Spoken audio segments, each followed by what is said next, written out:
তবে এই মহলটা কি? এইটা হচ্ছে আমাদের উপাসনা গৃহ বলা হয়, অনেকে বলে প্রার্থনা মন্দির।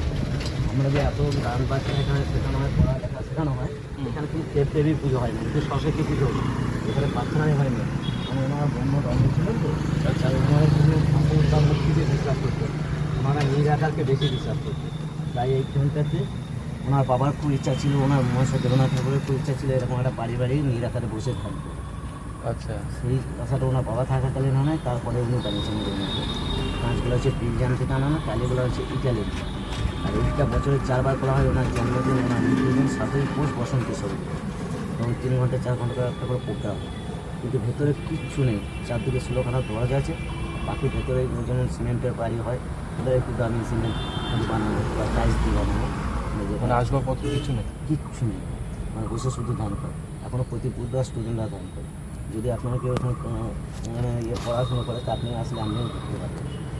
বাড়িতে কিছু দেখেন।